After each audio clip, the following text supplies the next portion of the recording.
Shalom, shalom, shalom, chers bénis de Dieu, chers vaillants, chers vaillantes, chers soldats, chers combattantes, que le nom de notre Seigneur Jésus soit glorifié et béni dans nos vies. Que son nom soit loué, oui, celui-là même qui a payé le prix pour notre rachat, pour le rachat de nos âmes. Nous qui étions loin, il nous a rachetés, il nous a délivrés de la vaine manière de vivre que nous avons hérité de nos pères.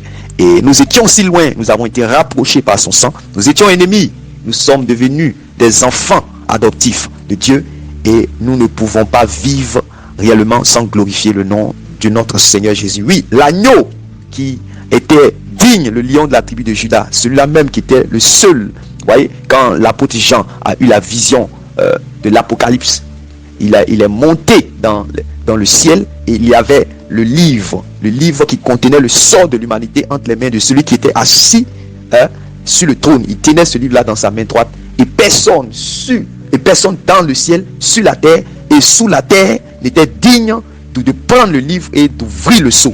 Mais quand Jean a vu ça, Jean a commencé à pleurer parce qu'il n'y avait personne qui pouvait réellement déceler cela. Il n'y avait personne. Vous savez que c'est cette même révélation qui avait été cachetée, qui avait été scellée et cachetée, et que Daniel avait vu qu'il avait mal à la tête et qu'il ne pouvait pas découvrir le mystère qui était à l'intérieur. Et Daniel a eu des maux de tête. Et c'est cette même révélation encore qui avait été cachetée dans ce livre-là que l'agneau, que du moins celui qui était assis sur le trône tenait dans sa main droite.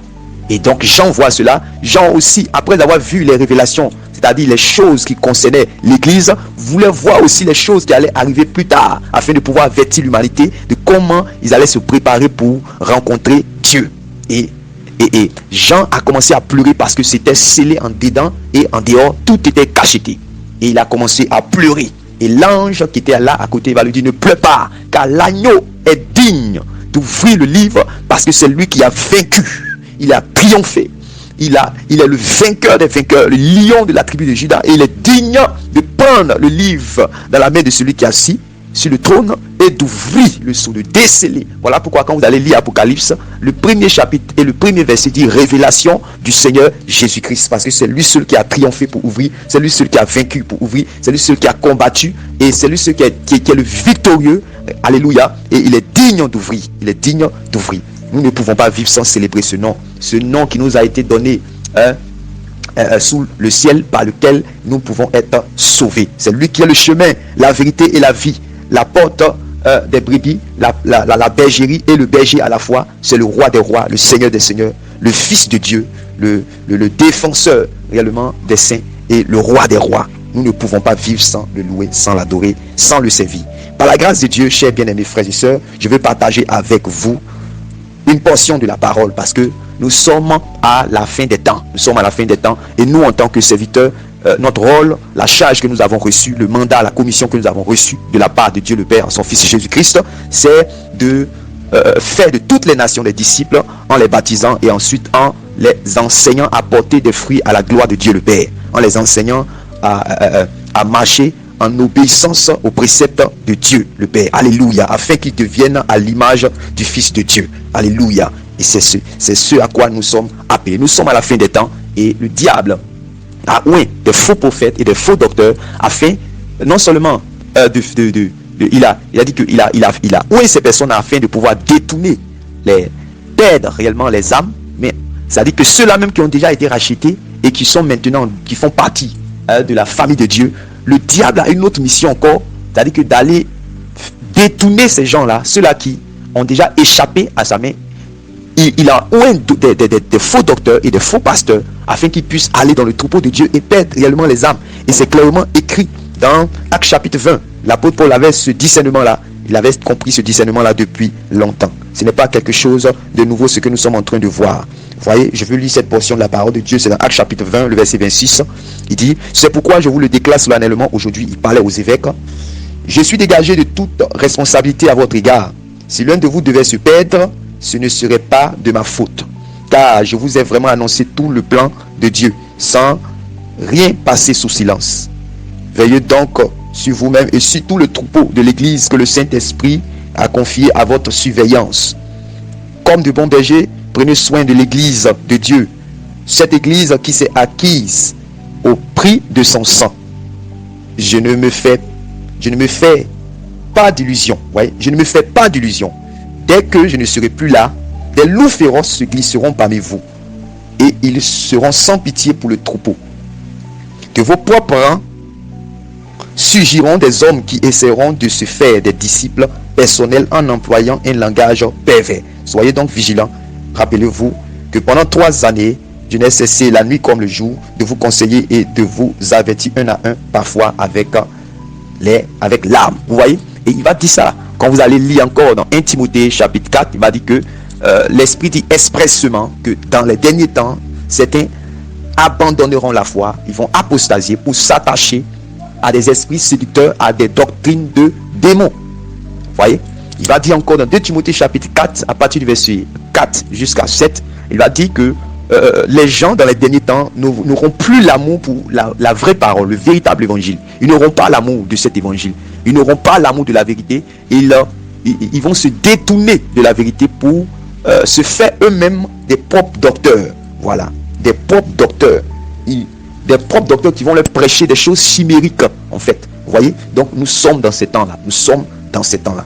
Alors que le monde est en train de rendre l'âme de terreur et nous voyons les signes que le Seigneur Jésus avait annoncé, qui sont devant nos yeux, qui nous montrent que le Seigneur est à sa porte, le diable ne s'arrête pas là, voilà, parce que les signes du Seigneur Jésus il y avait des signes dans le monde et il y avait aussi les signes dans l'église, voilà, les signes, parmi les signes qui précédaient son avènement, il y avait des signes dans le monde, des signes en Israël et des signes dans l'église, voilà, donc nous sommes en train de vivre réellement tous ces signes-là, voilà, nous sommes en train de vivre tous ces signes-là et il est important pour nous qui sommes réellement les enseignants, les prédicateurs de la parole, nous à qui le Seigneur a confié également son troupeau, nous qui sommes les serviteurs, voilà, de l'église, il est important pour nous réellement de donner la nourriture convenable en ce temps, afin que vous soyez fortifiés, quelles que soient les attaques, quelles que soient les tentations, quelle que soit la séduction, quel que soit l'assaut de l'ennemi, vous soyez des personnes inébranlables, des personnes accomplies, des personnes bâties, comme l'apôtre Paul pouvait le dire. Voyez, au Colossiens chapitre 1, le verset 28, qu'il travaille pour présenter à Dieu tout homme devenu parfait en Christ. Vous voyez, il travaille pour présenter à Dieu tout homme devenu parfait en Christ. Vous savez, le temps est court. Le temps est court. Voilà, le chrono est en train réellement d'avancer. Le chrono est en train d'avancer et le roi des rois est en route. Le roi des rois arrive bientôt. Vous voyez, le roi des rois arrive bientôt. Le passage que je veux partager réellement avec nous se trouve dans Apocalypse chapitre 19, le verset 6 à 8. Apocalypse chapitre 19, le verset 6 à 8. Il est écrit: j'entendis comme une voix d'une foule nombreuse, comme un bruit de fort tonnerre, disant Alléluia, car le Seigneur notre Dieu Tout-Puissant est entré dans son règne. Réjouissons-nous et soyons dans l'allégresse et donnons-lui gloire, car les noces de l'agneau sont venues et son épouse s'est préparée. Et son épouse s'est préparée. Et il lui a été donné de se revêtir de fin lin éclatant, pur. Car le fin lin, ce sont les œuvres justes des saints. Vous voyez, Apocalypse chapitre 19, versets 6 à 8. Vous savez que notre mandat, c'est de racheter, c'est-à-dire que les hommes, par la prédication de l'évangile. Parce que la prédication de l'évangile fait quoi? Luc chapitre 24, verset 44 à 47 dit que en mon nom, c'est le Seigneur Jésus qui parle, en mon nom, la repentance et le pardon des péchés seraient prêchés aux nations. Donc, quand lui, le Seigneur, nous envoie vers les nations pour aller faire, c'est-à-dire que de ces nations-là, les disciples, qu'est-ce que nous prêchons? Nous prêchons l'évangile afin qu'il soit racheté, afin qu'il soit en voie du salut, afin qu'il puisse être sur le chemin qui mène au salut, parce que les hommes qui sont de la nation sont sur le chemin large et spacieux qui mène à la perdition. Chacun suit sa propre voie, chacun vit comme un fils de la rébellion, pratiquant son péché. Et il faut l'évangile, il faut que l'évangile soit prêché afin qu'ils puissent se détourner de leur mauvaise voie pour faire alliance avec Dieu par Jésus-Christ. Et de manière pratique, ça sera par la repentance afin qu'ils puissent recevoir le pardon de leurs péchés. Vous comprenez? Maintenant, après ce pardon des péchés, nous avons pour mandat de faire de ces personnes-là des disciples accomplis qui vont marcher suivant la nature de Dieu qui les a appelés, qui les a rachetés. Vous comprenez cela? Donc notre mandat, c'est de racheter par la prédication et de transformer par la prédication. En fait, c'est Dieu qui le fait même. Il utilise réellement ses serviteurs pour le faire. Voyez, par la prédication, nous prêchons pour que les hommes soient réconciliés. Amen. Voilà, voyez, pour que les hommes soient réconciliés. Mais après cette réconciliation, il faut qu'ils aient à accepter le processus de transformation par la mise en pratique de la parole de Dieu qu'ils vont entendre, afin qu'ils puissent avoir l'image de celui-là qui les a rachetés, qui est Dieu. Alléluia, l'image du Fils de Dieu. Donc, rachat et transformation des vies afin de pouvoir être transmués dans le royaume de Dieu. Alléluia. Donc, voilà en fait notre feuille de route. Voilà.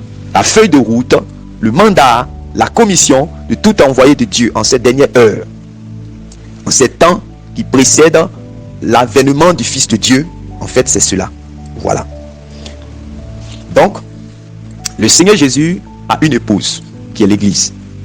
Celle-là qui a été rachetée pour Dieu. Amen. Afin de devenir, c'est-à-dire que tous ceux-là qui ont cru en l'Évangile font partie de la famille de Dieu, sont représentés comme une épouse du Seigneur Jésus. Mais il faut la préparer. Il faut que l'épouse soit préparée. Alléluia. Donc, la préparation de l'épouse et donc des vierges qui la constituent consiste de façon concrète et pratique dans le revêtement de la justice du royaume. Souvenez-vous qu'il est écrit: recherchez premièrement le royaume de Dieu et la justice du royaume. Voilà, c'est un passage qui est malheureusement mal compris. Ce n'est pas le texte de notre étude aujourd'hui, mais j'aimerais vous lire également cette portion de l'écriture là dans une autre version que vous allez voir. Je crois que c'est dans Matthieu chapitre 6 verset 33 par rapport à la justice du royaume, parce que beaucoup ne comprennent pas ce passage. Matthieu chapitre 6 verset 33 dit: préoccupez-vous donc en premier lieu du règne de Dieu et de ce qui est juste à ses yeux. Donc on se préoccupe du règne de Dieu. Voilà. Quand le Seigneur Jésus dit, quand vous priez, dites notre Père que ton règne vienne, ça dit que Dieu vienne. Nous voulons cela. Amen. Maintenant, si Dieu vient et que nous n'avons pas la posture de Dieu, les dispositions de Dieu, les standards de Dieu, la nature de Dieu, alors nous serons sous le coup de son jugement. Donc nous devons rechercher sa justice, parce que Dieu est juste. Vous voyez, c'est pour ça qu'il a dit: préoccupez-vous en premier lieu du règne de Dieu et de ce qui est juste à ses yeux. Vous comprenez cela? Préoccupez-vous du règne de Dieu, de ce qui est juste à ses yeux. Donc, en réalité, quand je parle de la préparation de l'épouse et donc des vierges qui constituent, et donc des vierges du moins qui la constituent, consiste de façon concrète et pratique dans le revêtement de la justice du royaume. Voilà. Et la justice dont on parle ici est l'empreinte en fait de la sainteté de Dieu dans toutes nos voies. Vous voyez, Dieu avait dit par la bouche d'Ésaïe, quand Ésaïe prophétisait, que les voies de Dieu ne sont pas les voies des hommes. Les pensées de Dieu ne sont pas les pensées des hommes. Donc, l'avènement du Seigneur Jésus et la prédication de l'évangile, en fait, vient pour que ceux-là qui sont éloignés de Dieu, de par leurs pensées et de par leurs voies, puissent s'aligner, puissent avoir les mêmes pensées avec Dieu et puissent marcher dans les voies de Dieu. Vous comprenez? Voilà. Donc, la justice dont on parle ici est l'empreinte de la sainteté de Dieu dans toutes nos voies. Donc, il faut qu'on fasse attention. Voilà. Je sais pourquoi je le dis, parce que beaucoup confondent. Voilà. Quand on parle de justice, voilà. On parle de justice. Les gens pensent que on parle du Seigneur Jésus, ou encore on parle de la nouvelle naissance, ou encore on parle de la justification. Non, il faut que vous compreniez bien les notions de la parole de Dieu. Il faut faire très attention. Il ne faut pas confondre justification et œuvre juste. Donc, il y a la justification et il y a œuvre juste des saints. Ça fait deux choses différentes. Ça fait deux choses différentes. Regardez quand vous allez lire par exemple dans Jean chapitre 15. Dans Jean chapitre 15, le Seigneur Jésus, lorsqu'il parlait du fait de porter du fruit. Voilà.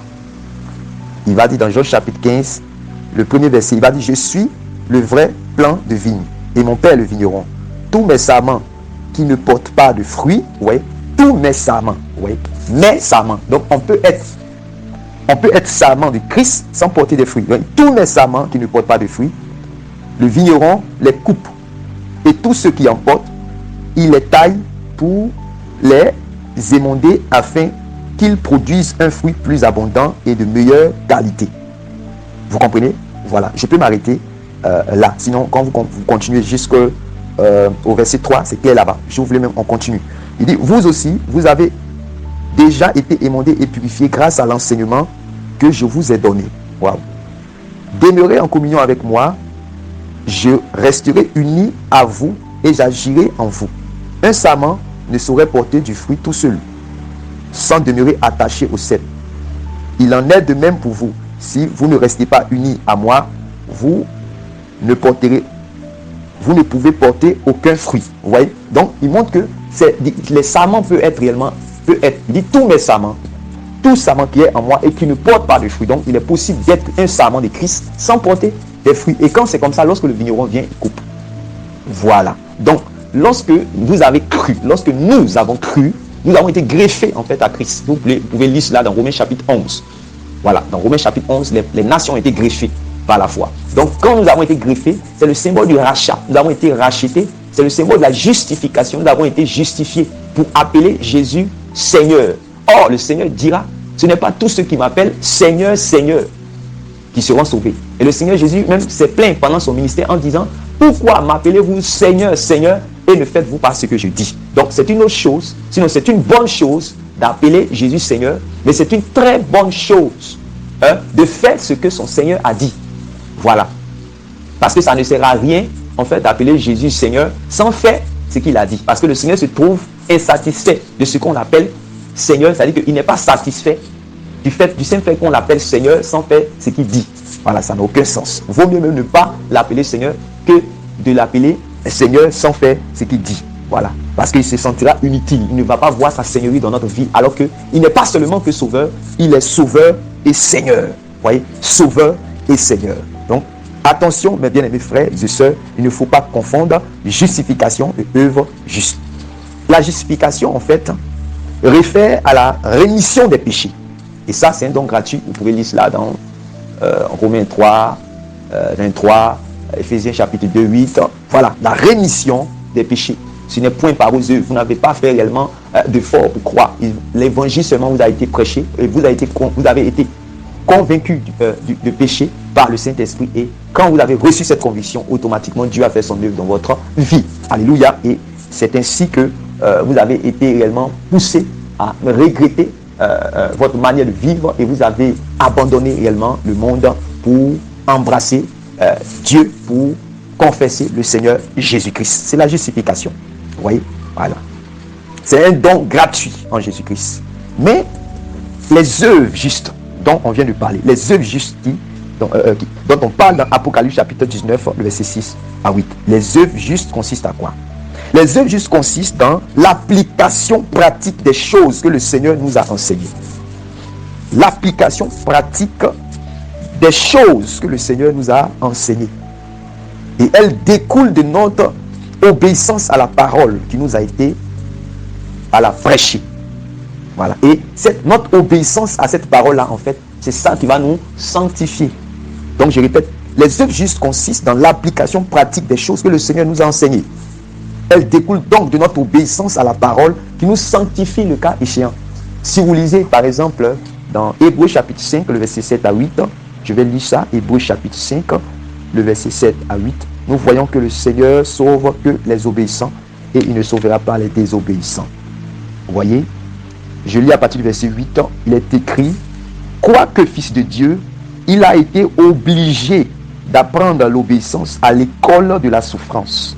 Verset 9, c'est ainsi qu'il a atteint le plus haut degré de la perfection et qu'il est devenu pour tous ceux qui lui obéissent l'auteur d'un salut éternel. Donc, le Seigneur accorde un salut éternel à ceux-là qui vont lui obéir. Vous voyez? Donc, nous sommes actuellement dans le temps de l'obéissance. Ce que vous appelez la sanctification. Voilà. Dans le temps de l'obéissance. Voilà. Dans le temps de l'obéissance. Afin que vous puissiez, la couronne du moins de justice nous soit décernée. Vous voyez? La couronne de justice nous soit décernée. Et que nous puissions entrer en possession de notre salut éternel. C'est clair. Oui, donc la justification est la porte d'entrée qui va introduire le pécheur repentant dans le jardin de la justice. Afin que s'il s'y enracine pour porter du fruit qui est selon la nature de Dieu, il puisse hériter le royaume de Dieu. Je répète, la justification est la porte d'entrée qui va introduire le pécheur repentant dans le jardin de la justice, afin qu'il s'y enracine pour porter du fruit qui est selon la nature de Dieu.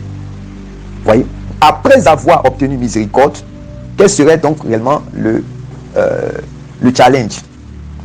Après avoir obtenu miséricorde, le challenge est de pouvoir marcher en nouveauté de vie, en réglant notre conduite de tous les jours suivants, le modèle qui se dégage des enseignements de Jésus. Et vous savez qu'une telle mutation n'est pas automatique. Les gens pensent que porter du fruit est systématique. C'est-à-dire que quelqu'un pense que dès que je suis né de nouveau, je suis quelqu'un de soumis. Dès que je suis né de nouveau, je suis quelqu'un d'humble. Dès que je suis né de nouveau, je suis quelqu'un d'irréprochable. Dès que je suis né de nouveau, je suis quelqu'un de parfait.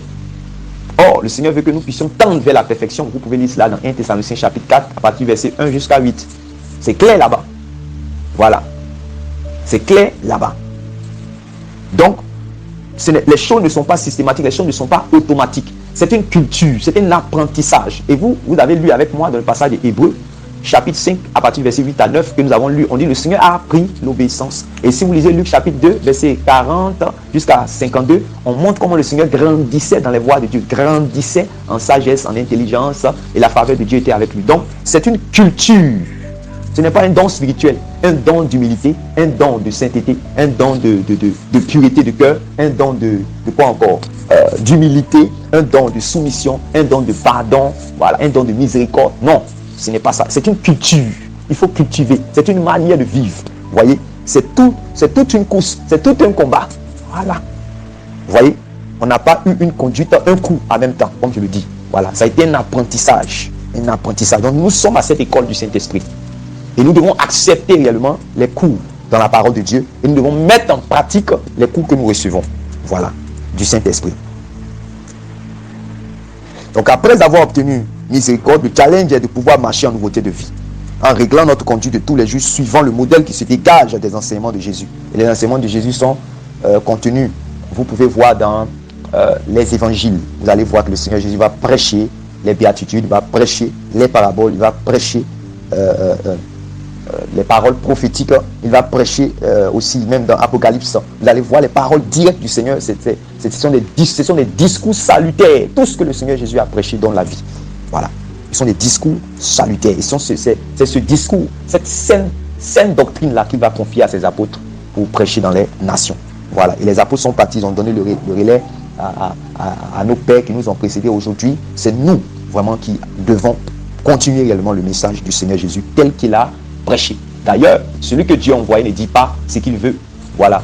Celui que Dieu a envoyé ne dit pas ses rêveries, ne dit pas réellement ses ambitions, ne dit pas ce qu'il a envie de dire. Voilà. Mais celui que Dieu a envoyé dit les paroles même de Dieu. Voilà. Donc, c'est ça. Une telle mutation n'est pas automatique. Elle s'inscrit dans une démarche volontaire et méthodique qui requiert un engagement ferme et résolu. Sommes-nous résolus à marcher fidèlement dans la voie de l'obéissance, quel que soit le prix à payer afin d'être agréable au Seigneur? C'est de ça qu'il s'agit. C'est de ça qu'il s'agit. Romains chapitre 6, c'est dit dans Romains chapitre 6, le verset 17 à 19. Romains chapitre 6, le verset 17 à 19, il est dit: grâce soit rendue à Dieu de ce que, après avoir été esclave du péché, vous avez obéi de cœur.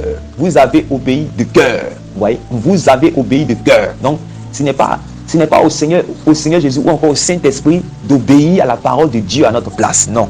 Le Saint-Esprit viendra nous aider, voilà, à obéir.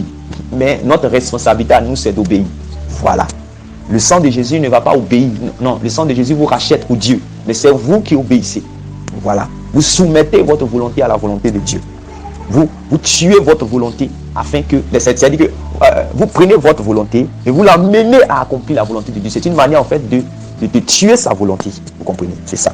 Donc vous avez obéi de cœur à la règle de doctrine dans laquelle vous avez été instruit. De même, donc, que vous avez livré vos membres comme esclaves à l'impureté et à l'iniquité pour arriver à l'iniquité. Ainsi maintenant, livrez vos membres comme esclaves à la justice pour arriver à la sainteté. Voilà ce qu'on appelle les œuvres justes des saints. Ça n'a rien à voir même avec Éphésiens chapitre 2, verset 8. Car vous êtes sauvés par la grâce et par le moyen de la foi. ce n'est point par vos œuvres afin que personne ne se glorifie. Les œuvres dont l'apôtre Paul parle là-bas, ça n'a rien à voir avec les œuvres dont lui-même il est en train de parler dans Romains chapitre 6. Vous comprenez? Voilà. Ça n'a rien à voir.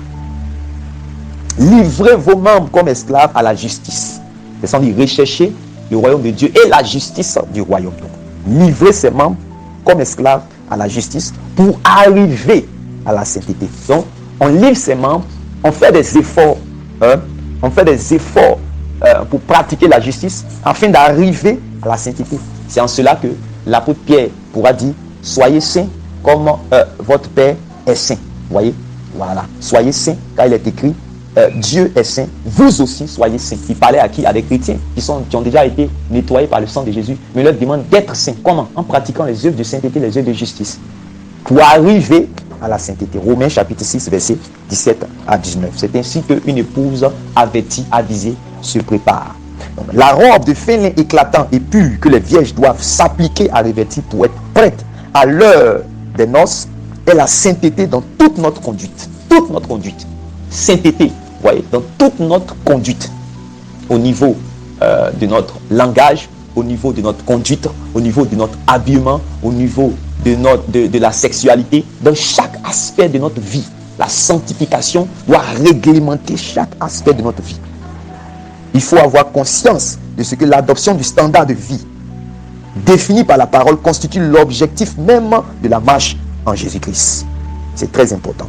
Et quand nous lisons dans 1 Pierre chapitre 2, le verset 24. 1 Pierre chapitre 2, le verset 24. 1 Pierre chapitre 2, le verset 24.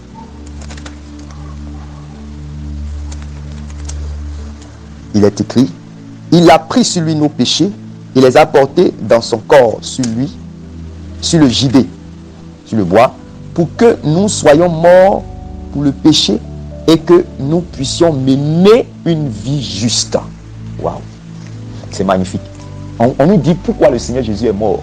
Pourquoi le Seigneur Jésus est mort. Vous comprenez? On nous dit cela. C'est la même chose.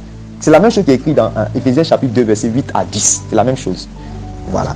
Il dit, il a pris sur lui nos péchés et les a portés dans son corps sur lui, sur le gibet. Ça, c'est la grâce. Vous comprenez?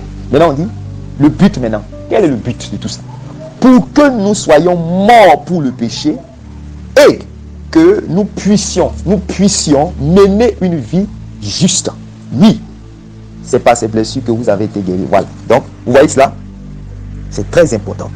Donc, le but, c'est afin que, étant morts au péché, nous vivions pour la justice. Nous vivions pour la justice. C'est pour ça que je dis, comprenons bien ce que le Seigneur disait lorsqu'il disait rechercher premièrement le royaume de Dieu et sa justice. Beaucoup de personnes pensent que être en Jésus-Christ, voilà, dès que j'ai confessé le Christ que je suis en Jésus-Christ net, j'ai déjà la justice de Dieu, c'est terminé. Non, il faut pratiquer les œuvres justes des saints.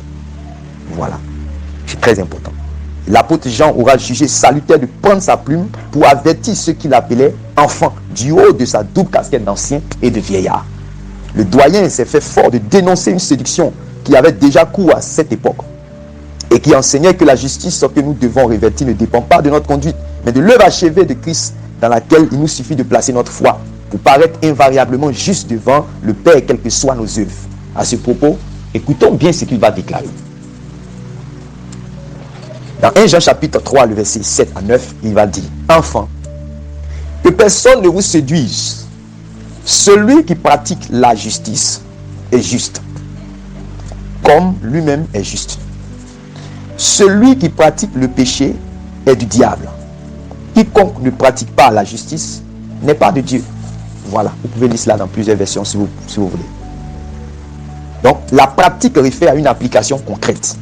Et moi, j'aimais beaucoup réellement l'ancien, j'aimais beaucoup le vieillard, Jean l'apôtre, parce que dans son épître, il était vraiment très radical. Il fallait mettre les points sur les i, afin de, voilà, pouvoir clarifier les choses dans l'esprit des disciples. Alors qu'en ce moment-là, des faux docteurs sévissaient, des faux docteurs étaient là pour pouvoir perdre réellement les enfants de Dieu. C'est pour cela même, il va dire, je vous écris ces choses afin que vous ne péchez pas. Et il a dit encore, je vous écris ces choses à cause de ceux qui sont là pour vous égarer.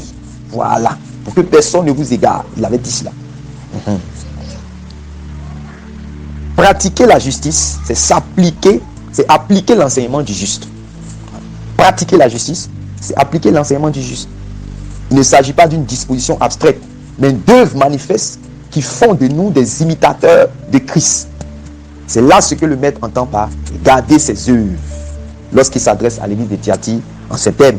À celui qui vaincra, qui gardera jusqu'à la fin mes œuvres, je donnerai ceci, je donnerai cela.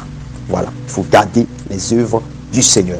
Il faut garder les œuvres du Seigneur. Apocalypse chapitre 2, verset 26. C'est très important que personne ne vous égare, bien-aimés de Dieu. Que personne ne vous égare. Voilà. C'est écrit, quand je lis par exemple avec la version de Parole vivante, il est écrit à celui qui remporte la victoire, virgule, qui persévère jusqu'à la fin dans l'accomplissement de ma volonté, je donnerai l'empire des nations. C'est clair. Vous voyez? À celui qui remporte la victoire, virgule, on explique en quoi consiste le fait de remporter. Voilà, comment on remporte cette victoire. Il dit, qui persévère jusqu'à la fin dans l'accomplissement de ma volonté, je donnerai l'empire des nations. Voilà, c'est clair. Donc, mes bien-aimés frères et sœurs, écoutez et comprenez bien ceci. Et vous tous qui êtes aussi les serviteurs de Dieu, prédicateurs, comprenez ceci. En fait, l'objectif des fiançailles, c'est un mariage effectif à terme. Ouais, l'objectif des fiançailles, c'est un mariage effectif à terme. Confesser Christ n'est que la première étape d'un processus qui doit être poursuivi et achevé par le revêtement. Donc, j'ai confessé, amen. Mais c'est un processus qui doit être achevé par le revêtement de Christ. Voilà. Par la prédication du véritable évangile, lequel expose l'œuvre de la croix dans un appel à la repentance, des vierges sont fiancées à Christ. Mais par un enseignement pratique visant à la sanctifier par obéissance aux instructions du maître, les dites vierges sont préparées pour les noces de l'année. Vous voyez? Donc on prêche l'évangile pour fiancer les nations à Christ. En ce moment, ces nations-là vont devenir l'église. Amen. Mais ce n'est pas fini. Il faut la préparation de l'épouse. On dit l'église qui s'est préparée. Donc il faut se préparer pour ne pas être rejeté après avoir prêché aux autres ou après avoir été réellement entendu l'évangile, tout ça, après avoir goûté tous les dons de Dieu, la parole de Dieu, et on a été sans fruit. Voilà. Et Hébreu dit que cette terre-là va recevoir réellement le feu. Et le Seigneur lui-même va dire dans Jean chapitre 15 que le vigneron va couper pour jeter au feu. Voilà. Donc c'est très important. C'est très important. Quand nous prêchons l'évangile, nous exposons l'œuvre de la croix, voilà, dans un appel à la repentance. Des vieilles sont fiancées à Christ, mais pas un enseignement pratique visant à les sanctifier par obéissance aux instructions du Christ. Ces dites vierges-là sont préparées pour les noces de l'année. C'est clair. Regardons en image comment le Seigneur a fait avec les enfants d'Israël. Les enfants d'Israël étant en esclavage en Égypte, sous le joug de Pharaon. Et Dieu, dans sa miséricorde, est venu les délivrer. Ce n'est pas par leurs efforts qu'ils ont été délivrés, mais c'est par la miséricorde de Dieu, la grâce. Amen. Mais là, c'est le rachat. Il va les racheter. C'est la première étape. Ce n'est que la première étape du salut. Parce que le salut a un commencement et le salut a une fin. Le salut a un commencement et le salut a une apothéose. Or, vous savez que le sage pouvait dire la fin d'une chose vaut mieux que son commencement. Amen. Donc, c'est très important. C'est très important. Vous allez voir que Dieu, quand il va les faire sortir de l'Égypte, ils vont rentrer, ils vont passer dans le désert, mais l'objectif n'était pas seulement de les faire sortir de l'Égypte et de les faire passer par la mer Rouge, ou encore de les laisser réellement dans le désert en les nourrissant de la manne et puis de la caille. Non, c'était pas ça. L'objectif de Dieu. L'objectif de Dieu, c'était qu'ils puissent entrer à Canaan. C'était ça, la cité, c'était ça, la terre promise. En fait, c'est le symbole du paradis, le symbole du royaume de Dieu. C'est pour cela que l'apôtre Paul va prêcher aux Corinthiens. Voilà. Après d'avoir dit lui-même que j'ai combattu le bon combat, j'ai achevé ma course, il va dire j'ai combattu comme un soldat qui devait gagner. Je n'ai pas boxé en vain.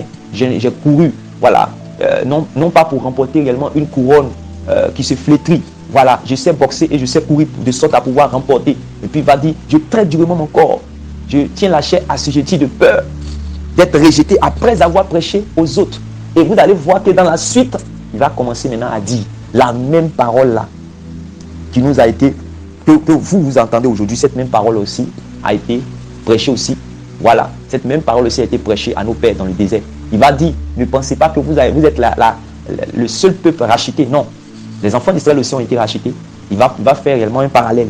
Il va dire que eux aussi, ils étaient en Égypte, ils ont été délivrés de la main de Pharaon. Ils ont été baptisés en Moïse. Il dit que si vous êtes baptisés aujourd'hui, ne pensez pas que c'est terminé. Vous comprenez? Il va dire que ils ont bu au breuvage spirituel. Et ce breuvage spirituel était Christ. Donc si vous prenez le repas du Seigneur aujourd'hui, ne pensez pas que c'est terminé. Voilà. Si vous prenez la scène, si vous faites les choses de Dieu dans la maison de Dieu, ce n'est pas terminé. Ce n'est pas terminé. Parce qu'à la fin, l'apôtre dira, ils ont fait toutes ces choses, mais ils sont morts dans le désert. Et il va dire que ces choses ont été écrites pour nous servir d'exemple, pour nous servir d'instruction. Voilà. Donc, quelles sont les instructions que nous pouvons tirer de ces choses-là? C'est ça. C'est très important. Même, regardez, avec la femme de Lot. Quand vous lisez dans Genèse chapitre 18 et 19, vous allez voir qu'il est écrit clairement que Dieu voulait sauver Lot. Et quand les anges sont venus, là-bas à Sodome et Gomorrhe, ils ont demandé à Lot, qu'est-ce que tu as comme parenté ici, tout ça, on veut les sauver tous. Vous voyez, donc la volonté de Dieu était de sauver tout, c'est-à-dire que Lot et sa parenté. Donc, vous allez voir que Lot et sa parenté ils vont sortir, ok. Mais quand ils sont sortis de Sodome, vous allez voir que les anges vont donner une instruction. Voilà. Et cette instruction, c'était de courir pour arriver jusqu'au lieu de repos, sans s'arrêter sur le chemin et sans regarder en arrière. Vous voyez? Donc, il faut suivre l'instruction pour parvenir réellement, pour parvenir au salut. Mais non pas. Regardez, vous allez voir que Lot et ses deux filles vont suivre l'instruction pour arriver jusqu'à terme. Mais la femme de Lot, réellement, va faire avorter le plan de salut dans sa vie. Voilà. En désobéissant aux instructions que les anges, voilà, qu'elle voyait certainement comme étant les hommes de Dieu, voilà, qui lui ont donné cette instruction et elle n'a pas reçu. Alors que cette instruction était l'instruction de Dieu. Donc, la mise en pratique de l'enseignement du Seigneur Jésus, lorsque nous obéissons, c'est là que nous sommes réellement, voilà, bien partis pour être sauvés. Voilà, c'est très important. Comme je l'ai dit tout à l'heure, le Seigneur sauvera les obéissants. Voilà. Et l'apôtre Paul peut le dire, voilà, dans 2 Corinthiens chapitre 11, verset 2. 2 Corinthiens chapitre 11, verset 2, parlant toujours des vierges. Il a dit, je vous ai fiancés à un seul époux, pour vous présenter à Christ comme une vierge pure. Vous voyez, une vierge pure, ça veut dire qu'une vierge vraiment qui est pure, qui est saine, qui est propre, qui est bien vêtue le jour de son mariage, comme c'est écrit dans notre passage de base dans Apocalypse chapitre 19. Je vous ai fiancé à un seul époux, pour vous présenter comme une vierge pure. 2 Corinthiens chapitre 11, verset 2. Gagner des âmes juste pour les fidéliser à l'église sans véritablement les conduire à une mutation profonde est un travail inachevé et de nul intérêt en définitive. C'est du moins ce que nous enseigne la parabole des noces. C'est clair. Tu vas rentrer réellement même dans la salle des noces alors que tu n'as pas vêtu un vêtement de noces. Et quand le roi arrive, le roi vient et te demande, mais comment est-ce que tu as fait, mon ami, pour rentrer ici sans avoir un vêtement de noces? Et là, beaucoup de bouches seront fermées. Voilà, beaucoup de bouches seront fermées. Que Dieu vraiment te fasse grâce. Que Dieu te fasse grâce. Vous voyez, c'est très important. Cette affaire de vêtements, c'est très important. Vous allez voir que au commencement de la Bible, voilà, dans la Genèse, on parle de vêtements spirituels. On parle de vêtements et au commencement aussi à la fin du moins de la Bible, on parle aussi de vêtements. Lorsque Adam et Ève ont désobéi, ils se sont trouvés nus. Quand Dieu est venu, Adam s'est caché derrière le figuier et Dieu lui a dit, pourquoi te caches? Dieu dit, je suis nu. Voilà. Il dit, je suis nu. Et quand vous allez voir dans Apocalypse chapitre 22, le verset 14, si je ne me trompe pas, voilà le verset 14, Apocalypse chapitre 22, le verset 14, il est dit, heureux ceux qui lavent leurs vêtements. Ouais, donc c'est une chose d'avoir un vêtement, c'est une autre chose de laver son vêtement. Heureux ceux qui lavent leurs vêtements, ils auront le droit d'entrer dans la ville en franchissant ses portes et de manger l'arbre de vie. Donc, quiconque a un vêtement souillé ne va pas pouvoir manger l'arbre de vie. Quiconque a un vêtement sale ne va pas pouvoir manger l'arbre de vie. L'arbre de vie symbolise la vie éternelle, simplement. Symbolise la vie éternelle. Donc, que Dieu nous fasse grâce et que Dieu nous donne d'avoir sa crainte, de marcher dans ses voies, obéissant chaque jour à la parole de Dieu, obéissant chaque jour à la parole de Dieu, afin que nous puissions être joyeux et non dans la confusion lorsque le Seigneur Jésus viendra. C'est très important. Nous attendons le Seigneur Jésus pour notre salut. Que Dieu fasse en sorte que nous puissions bien comprendre également ces paroles-là, afin que nous soyons des vierges avisées, des vierges sages, des vierges sages, des vierges avisées. à qui on ne dira pas, je ne vous ai jamais connu, retirez-vous de moi, je ne vous ai jamais connu, je ne vous connais pas, je ne sais d'où vous êtes, comme c'est écrit dans Apocalypse chapitre, dans Matthieu chapitre 24, vous voyez le verset 11 à 13, c'était terrible là-bas, c'était terrible, je vais lire cette parole là si vous voulez, Matthieu chapitre 24, le verset Matthieu chapitre 25, excusez-moi, le verset 11 là-bas. À la fin, les autres jeunes filles arrivent à leur tour, mais elles ont beau crier, Seigneur, Seigneur, ouvre-nous. Le verset 12, il répond, vraiment, je vous l'assure, je ne sais qui vous êtes. Je ne sais qui vous êtes. Et il ajoute au verset 13, c'est pourquoi, ajouta à Jésus, tenez-vous en éveil, car vous ne pouvez jamais savoir ni quel jour, ni à quelle heure je reviendrai. Donc, je nous laisse avec ces paroles-là. Méditons réellement sur cette exhortation, sur cet enseignement, et que Dieu nous donne, comme il est dit dans les Écritures, d'avoir tout le temps nos vêtements propres. Examinons-nous avec la parole de Dieu à la lumière des Écritures pour voir si nous sommes toujours dans la foi, nous sommes en accord avec les instructions du Seigneur, voilà, de peur que nous soyons à la dernière minute rejetés après avoir prêché aux autres. Et c'est pourquoi l'apôtre Paul, bien qu'il a visité le troisième ciel, bien qu'il avait la capacité de voir même, il a eu la grâce de voir même les noms qui sont écrits dans le livre de vie, il a eu même la grâce d'implanter des assemblées, de chasser les démons, de ressusciter des morts, de faire des exploits extraordinaires. Il veillait pour demeurer lui-même dans la foi, de peur d'être rejeté après avoir prêché aux autres. C'est très important. Prépare-toi, mon bien-aimé, prépare-toi, ma bien-aimée, à la rencontre du Dieu qui est saint. Les apôtres pouvaient dire, la nouvelle que nous avons reçue de lui, c'est que Dieu est lumière. Et qu'en lui, il n'y a point de trace de ténèbres. Vous voyez? Or, tous les apôtres, de manière unanime, ont dit que, en fait, il faut que l'avènement du Seigneur Jésus nous trouve irréprochable. Donc, vous voyez le travail. On n'a pas le temps réellement de prêcher, voilà, des faux messages qui ne vont pas réellement bâtir, qui ne vont pas transformer de vie. Ce n'est pas la peine, c'est une perte de temps et c'est le travail même du diable. C'est le travail du diable. Le serviteur doit être trouvé en train de donner la nourriture convenable, la nourriture qui bâtit, la nourriture qui transforme, la nourriture qui sanctifie. C'est très important. Ce n'est pas le temps de pouvoir prêcher des mystères bizarres, des rimas bizarres. Vous voyez, ça ne peut pas bâtir des vies. Ça ne peut pas bâtir des vies. Le Seigneur arrive. Le Seigneur arrive. Est-ce qu'il va trouver la foi? Est-ce qu'il va trouver la foi dans ces églises? Est-ce qu'il va trouver la sainteté? Il va trouver des gens vertus? Ou bien ça sera comme avec l'église de Laodicée. Même Adam et Ève savaient qu'ils étaient nus. Mais cette église de Laodicée ne savait pas. Elle se disait, je suis riche, je suis prospère. La révélation, le monde entier attend avec un ardent désir la révélation des fils de Dieu. Nous sommes les fils de Dieu, nous sommes vertus, nous sommes riches. Il dit, tu dis que tu es riche, tu dis que tu es ceci, tu dis que c'est ceci. Mais avec mes yeux, quand je te regarde, tu es nu, tu es pauvre, tu es malheureuse, tu es aveugle. Vous voyez? Donc même au commencement, même Adam et Ève savaient qu'ils étaient nus. Mais cette église-là ne savait pas parce qu'elle était voilée. Cette église-là ne savait pas. Vous voyez, que Dieu nous fasse grâce. Que Dieu nous fasse grâce. Que Dieu